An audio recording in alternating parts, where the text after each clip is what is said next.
Hermanos, muy buenas noches, buenas tardes todavía. Muy contentos este día, celebramos el 28 de julio, un aniversario más de la independencia de nuestra nación. Dios permitió que realmente nazcamos en esta nación, hermanos. No es ninguna casualidad ni ningún azar de que nosotros seamos peruanos. El día de hoy vamos a tratar un tema llamado clamor por nuestra nación. Inclinamos nuestros rostros, hermanos, para poder orar y que el Señor se glorifique en esta tarde. Señor, te damos gracias en esta tarde por tu gracia y misericordia. Nos has permitido como nación celebrar un año más de independencia y de fundación. Señor, somos tus hijos y a la vez ciudadanos de este país. Señor, guíanos a entender cuál es nuestra función, cuál es nuestra responsabilidad en las naciones donde tú nos haces habitar. Señor, danos sabiduría y entendimiento en esta noche. Guíanos con tu palabra, guíanos con tu Espíritu Santo hacia toda verdad, a fin de que toda nación glorifique tu nombre. En el nombre de Cristo Jesús. Amén. Amén. El día de hoy celebramos 198 años de aniversario de nuestra nación. Quizás alguien muy espiritual, está en otro nivel, que diga que su única nación es el cielo, o que su única patria es el cielo. Hermanos míos, a través de la Escritura vemos el interés de Dios por las naciones, el interés de Dios hacia un grupo determinado de personas con rangos culturales iguales. Veamos, por favor, hermanos, Apocalipsis, capítulo 7, versos del 9 al 10.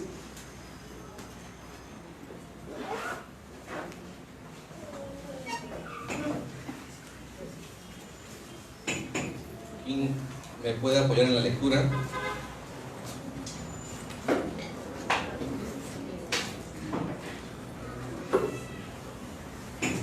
Apocalipsis, capítulo 7, versos del 9 al 10.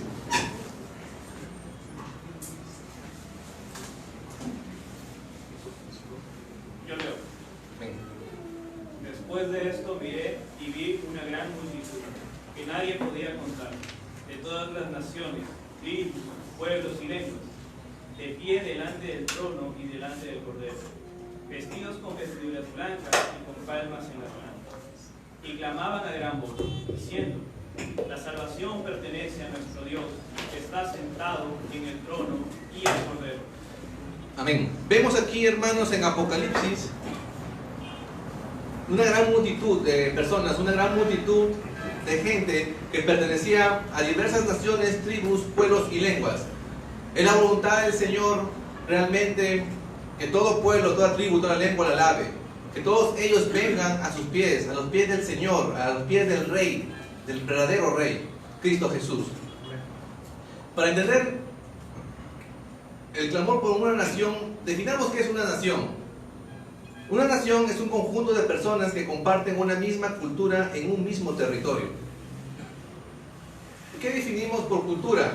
Aquellos conjuntos de conocimientos, ideas y tradiciones y costumbres que caracterizan a un pueblo.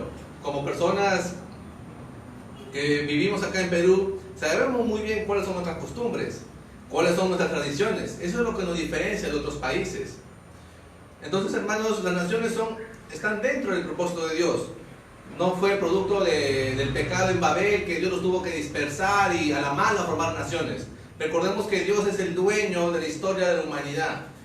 Recordemos que Dios gobierna la historia. Así que no fue ningún plan B que Dios cree las naciones a consecuencia del pecado en Babel. De igual forma vemos a los grandes profetas del Antiguo Testamento se refieren a las naciones como sujetos a una responsabilidad. Vemos a Jeremías, a Isaías, reprendiendo no solamente al pueblo de Dios, a Israel. Vemos también emitiendo juicio o bendición a Babilonia, a los egipcios, a los sirios. Entonces, hermanos, vemos que las naciones tienen responsabilidades delante de Dios.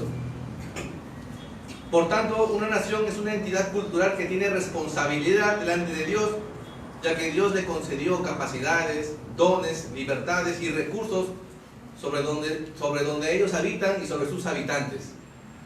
La gracia común está sobre ellos y tienen cierto grado de responsabilidad referente a Dios. Recordamos también de que Dios llamó a Abraham para que sea de bendición a todas las familias de la tierra. Recordemos que nos dice Génesis 12, versos de 2 al 3. Dios le dice a Abraham: haré de ti una gran nación, y te bendeciré y engrandeceré tu nombre, y serás bendición. Bendeciré a los que te bendigan, y al que te maldiga maldeciré. Y en ti serán benditas todas las familias de la tierra. Vemos que Dios llamó a un hombre para que a través de su descendencia sean benditas todas las familias de la tierra. Y es en ese contexto que aparece un pueblo de Israel, un pueblo de la promesa, en la cual su propósito no fue influenciar las culturas de ese tiempo. Recordemos que las grandes culturas que se desarrollaron fue Babilonia, Persia, Grecia, Roma, Occidente. Israel no tuvo injerencia culturalmente, pero sí fue el primer mensajero para dar a conocer a Dios, al verdadero Dios, a todos esos imperios, a todas esas naciones que estaban emergiendo. De igual forma, la iglesia tiene esa misma responsabilidad de dar a conocer ese Dios verdadero manifestado en Cristo Jesús a las demás naciones. Como Perú cumplimos 198 años de independencia. ¿Y qué podemos decir del Perú? ¿Qué podemos decir del Evangelio que ha tenido, qué impacto ha tenido el Evangelio en el Perú? La profundidad del Evangelio en una nación no se refleja en el número de iglesias, no se refleja en el número de creyentes que se denominan cristianos o que creen en Cristo. La profundidad del Evangelio que una nación vive se muestra en sus actitudes, se muestra en la forma como los gobernantes dirigen una nación. Veamos algunas estadísticas sobre el Perú respecto a religión. Según el censo de 2017, el 76% de la población peruana mayores a 12 años, su confesión es ser católico, 76%. Protestantes, un 14%. Sin religión, un 5%. Adventistas, un 1.5%. Testigos de Jehová, 0.7%. Y otros, un 2%. Entonces vemos que Perú tiene una gran parte que se puede llamar algún tipo de cristianismo, algún tipo de conocimiento de la Biblia. Pero ¿qué ha pasado entre el 2014 y entre el 2018 acá en el Perú? Los miembros de la Iglesia Católica respecto al 2014 han disminuido en casi 5%. Las iglesias evangélicas han crecido en 9%. Pero aquellos que se confiesan no tener ninguna religión ha tenido un incremento de 39%. ¿Dónde está ese 76% que profesan creer en Dios? Si las personas que no pretenden tener religión alguna ha incrementado 38%. En el 2014 era una participación del 5%, pasó casi a un 8%. Y si vemos esa tendencia, tiende a crecer aquellas personas que ya no profesan ningún tipo de religión. ¿Es acaso que el pueblo cristiano tiene cierta gran responsabilidad? La respuesta es que sí. Porque Dios, así como Dios llamó a Israel para que proclame y dé a conocer a las demás naciones al Dios verdadero, de igual forma Dios ha llamado a la iglesia para que dé a conocer a ese Dios manifestado en Cristo Jesús. Quizá la iglesia no esté haciendo su trabajo o no está haciendo ese baluarte de verdad que nos exige la palabra de Dios. Entonces conozcamos más sobre nuestra nación. ¿Qué está pasando? Ya vimos en el aspecto religioso de que las personas que no tienen ninguna religión están en incremento. Consecuencias.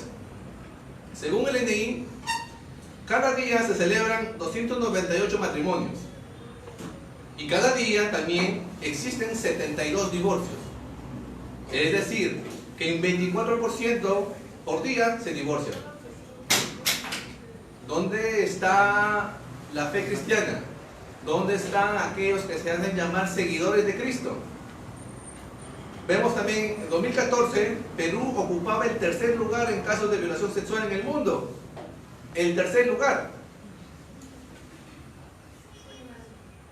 Más o menos Es triste estos números, pero es importante exponerlos para que lleguemos a la reflexión. Acá en Perú se dan 67 violaciones por día, 2 violaciones por hora. En primer puesto se encuentra Lima, seguido de Arequipa y seguido de La Libertad. Eso es lo que está pasando en nuestro Perú. En América, como continente, el Perú es el segundo país con las cifras más altas de inseguridad. El segundo país. ¿Saben quién le gana? Venezuela. Venezuela quizás tenga su grado de justificación por lo que está viviendo, que tampoco es justificación. Pero Perú, un país económicamente más o menos estable, existe inseguridad. El hurto ha tenido un incremento de 42% respecto al año pasado. 42%. Un incremento del robo del 19%.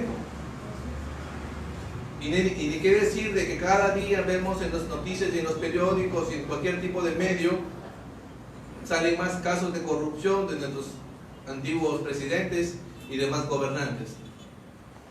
Ese es nuestro Perú. Esa es la nación de Dios permitió que nosotros estemos viviendo y que más adelante vivirán nuestros hijos, los descendientes.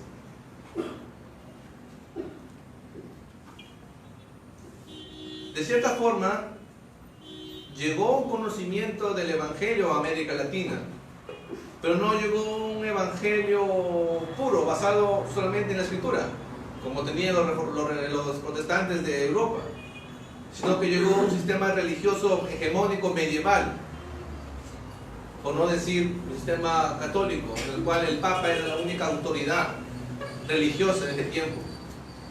Entonces, hermanos, la gran comisión es el discipulado a las naciones, es el discipulado de nuestra propia nación. Este evangelio que nosotros decimos creer, debemos proclamarlo para que esta cultura sea transformada para glorificar a Dios. Con este discipulado a las naciones se transformarán aspectos culturales que van contra el reino de Dios y van a prevalecer aquellos que manifiestan la gracia común de Dios para su gloria. ¿Sí? No podemos pretender y cambiar culturas, sino suprimir aquellos aspectos culturales que tienen las naciones, en especial la nuestra, para que se manifieste la gloria de Dios. Hermanos míos, estamos en el año 2019. No digamos que esta tendencia estamos yéndonos a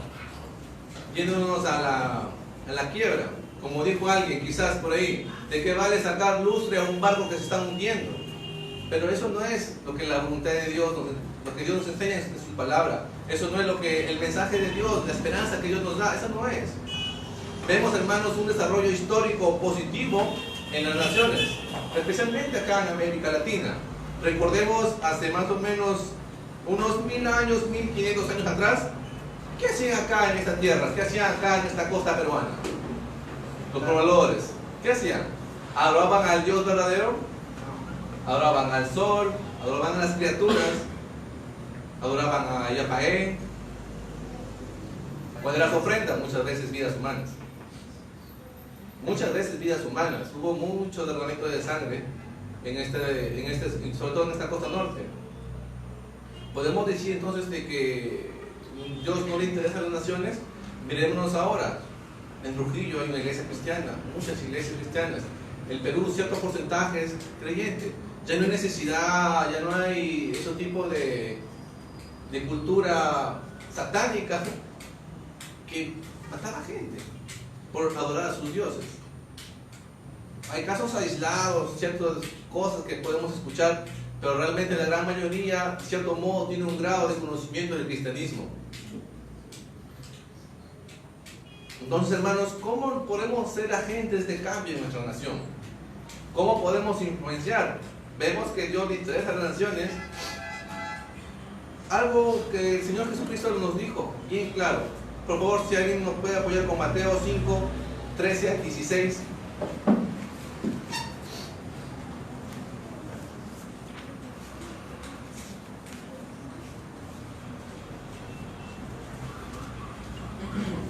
Ustedes son la sal de la tierra, pero si la sal se vuelve insípida, ¿cómo recobrará su sabor? ya no sirve para nada, sino para que la gente la deseche y la pisotee. Ustedes son la luz del mundo.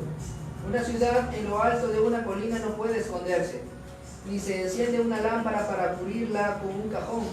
Por el contrario, se pone en la repisa para que alumbre a todos los que están en la casa. Hagan brillar su luz delante de todos para que ellos puedan ver las buenas obras de ustedes y alaben al Padre que está en el cielo. Amén.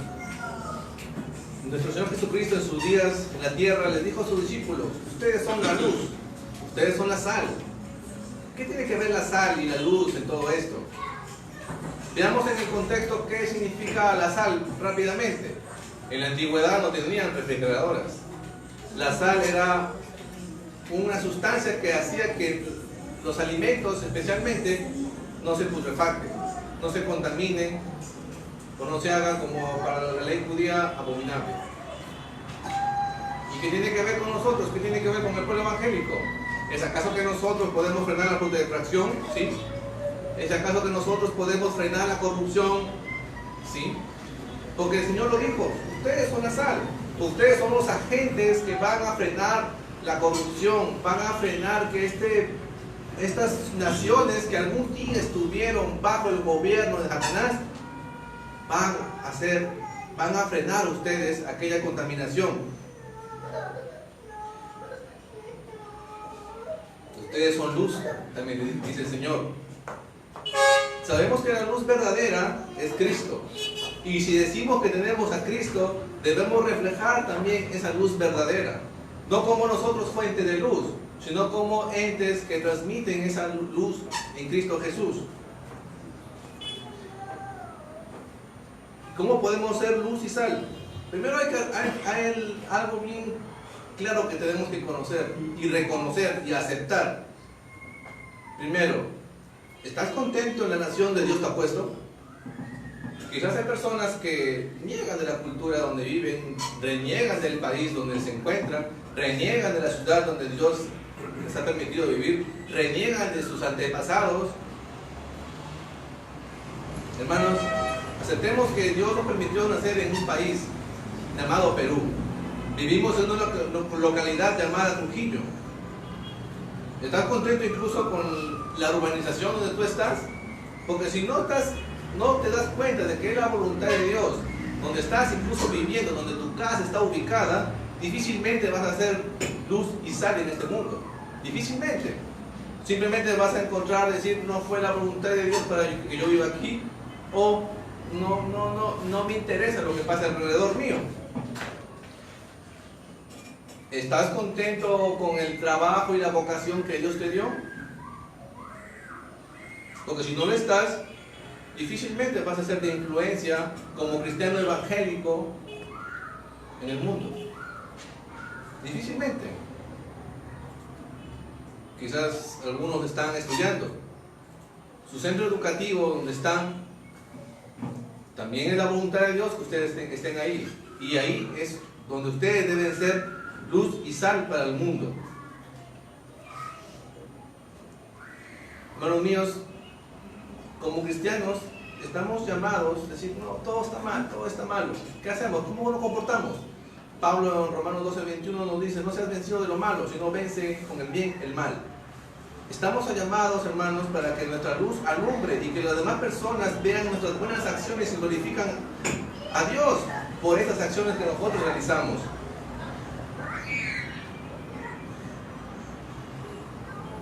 Ok, entonces Dios, estoy consciente que Dios me permitió vivir aquí en el Perú. Dios permitió de que estemos aquí en la ciudad de Trujillo. Dios permitió que esté en el trabajo donde yo estoy. Pero ¿qué más?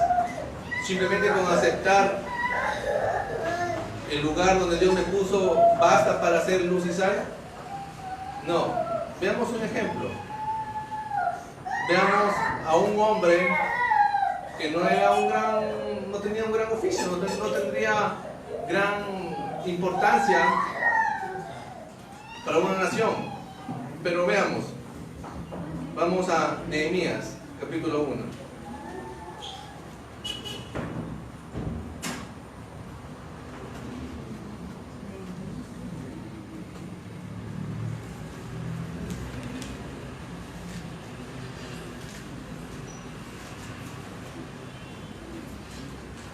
Nehemías capítulo 1.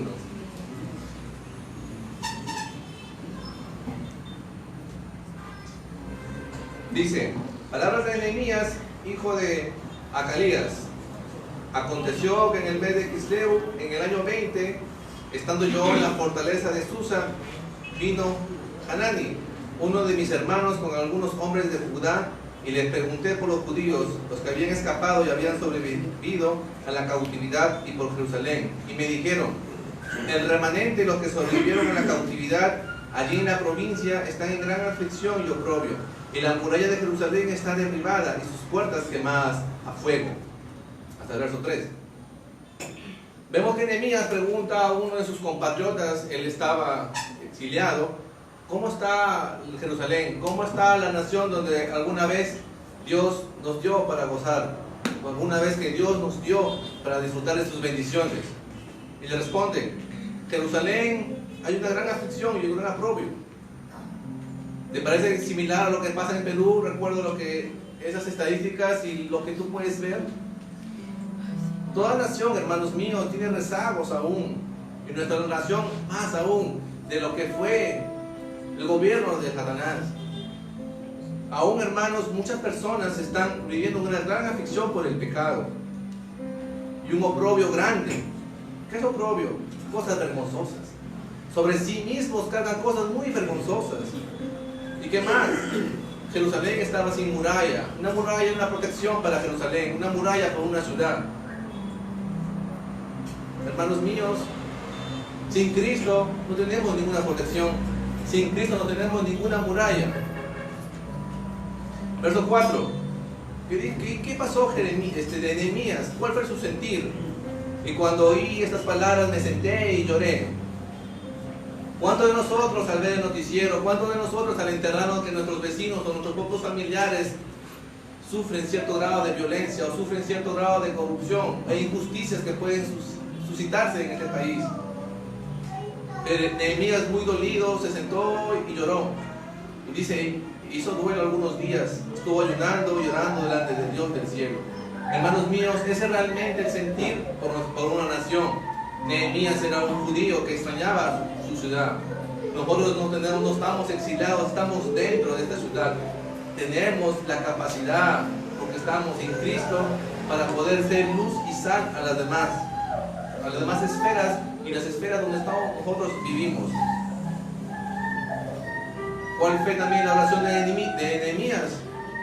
Dijo, te ruego, Señor, Dios del cielo, el grande y temible Dios, que guarde el pacto y la misericordia para con aquellos que le aman y guardan sus mandamientos.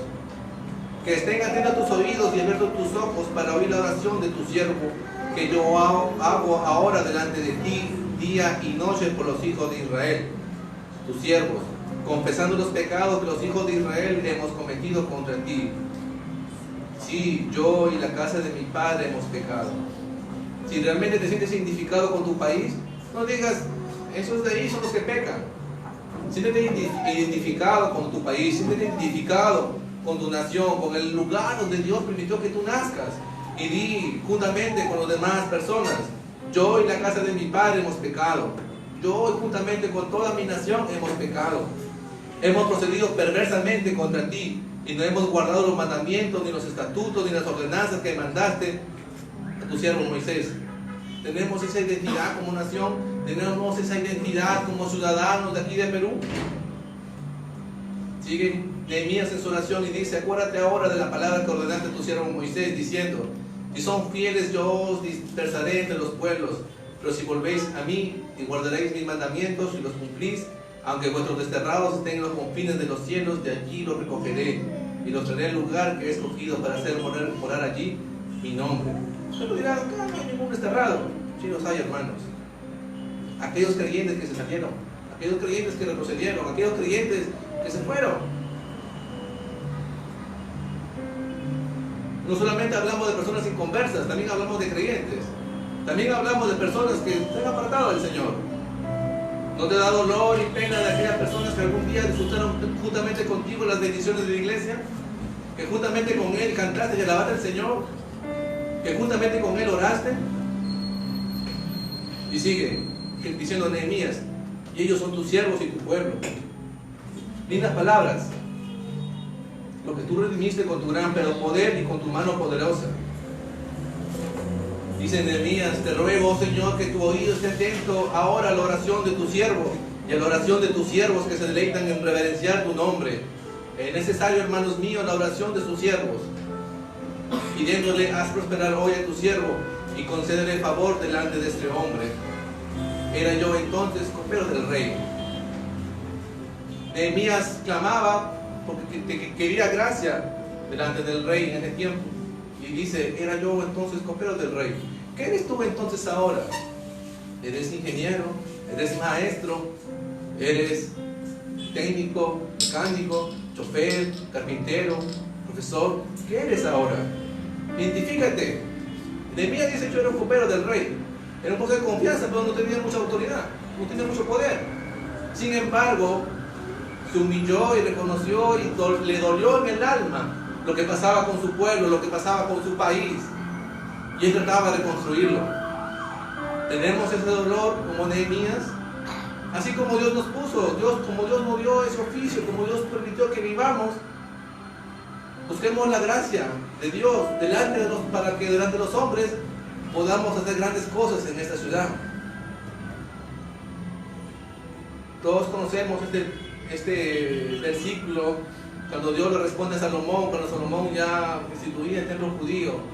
Y si se humilla mi pueblo sobre el cual es invocado mi nombre, y lloran, buscan mi rostro y se vuelven de sus malos caminos, entonces yo iré desde los cielos, perdonaré sus pecados y sanaré su tierra. Qué lindas palabras y qué linda promesa. Si mi pueblo se humillare, no dice solamente los incrédulos se humillare, mi pueblo en general. Quizás alguno de nosotros, algún momento de su vida, en un culto misionero decía, Señor, heme aquí. Señor, envíame a las naciones. Y quizás aún te has quedado acá en Trujillo. Dios no se ha olvidado de tus palabras. Dios es eterno. Para Él el tiempo no transcurre. Tus palabras siempre están delante de Él.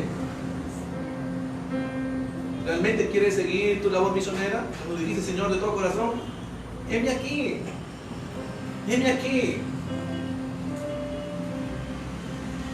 Ejecuta esa misión donde Dios te ha puesto. No esperes un gran viaje para que seas un gran misionero. No esperes una revelación mayor. Dios te ha dado su revelación, su palabra. Te ha dado todas las armas, te ha dado toda la armadura de Dios para que puedas combatir contra aquellas huestes espirituales contrarias a la voluntad de Dios. Y recuerda esa palabra cuando dijiste, Señor, heme aquí. Heme aquí. Quizás algunos de ustedes también su corazón está latiendo diciendo, Señor, heme aquí. Heme aquí para cambiar Trujillo. Heme aquí para cambiar mi organización. Heme aquí para cambiar mi casa, mi hogar y mi familia. Heme aquí, Señor. Es una labor misionera. Con ese dolor, con ese clamor, con esa intensidad que solamente el Señor te hace entender. Que solamente el Señor tiene la capacidad de poner en nuestros corazones. Hermanos míos, tenemos una gran oportunidad en nuestro país. Digamos al Señor, heme aquí, Señor. Soy peruano, una nación donde tú formaste, la nación en la cual el Dios de Jacob levantó. Oremos, hermanos. Gracias, Señor, por tu gracia y tu misericordia. Gracias, Señor, por permitirme